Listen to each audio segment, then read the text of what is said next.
story. Can you share your story from when your childhood? And then I know you started studying Buddhism for a while. And tell us about the journey and where you are now. Sure.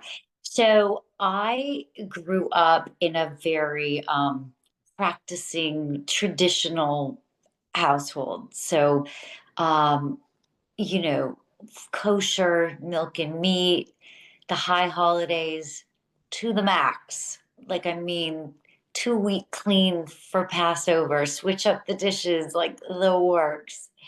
Um, and Shabbat every Friday. Like that was just non-negotiable. And, really, lighting the candles at exactly the right time, plugging in the hot water, turning on the oven low for Friday and Saturday so that we didn't turn it on.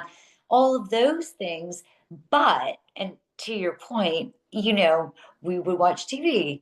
We would, we would go out. Of course, in high school, it became like, all right, I could go out after dinner, but then I kind of tuned in and I was like, I'm just going to invite my friends to Shabbat dinner. That's the jam. That made the most sense. Yes. Um, and then, my father went to temple every Saturday.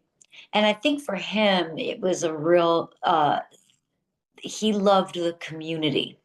Mhm. Um, so it wasn't even necessarily that he was religious, as I think both of them, that's how they grew up. And so they continued those traditions in our home. But I wouldn't say we were religious per se, because I didn't go to Hebrew school. We didn't live in a Jewish area.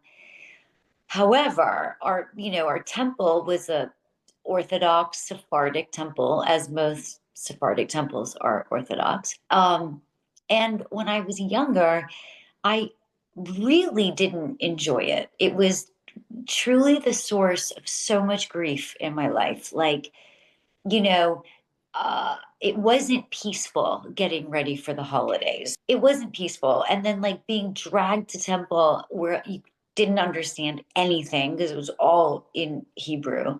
Mhm. Um, I just wasn't about it. And then when I, was sort of in my late teens, early 20s, I really rebelled. Like I was like, this is not for me. This is not what speaks to me.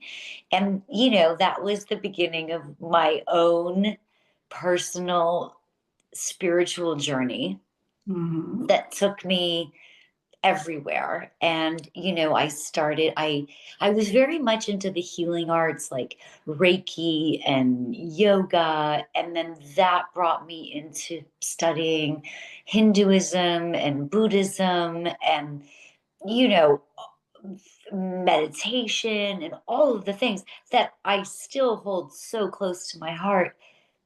And then later, because both my parents passed away, I ended up, the religion ended up becoming a way for me to honor them. So Oh. lighting the candles and then all the things that we grew up with suddenly were like sacred to me.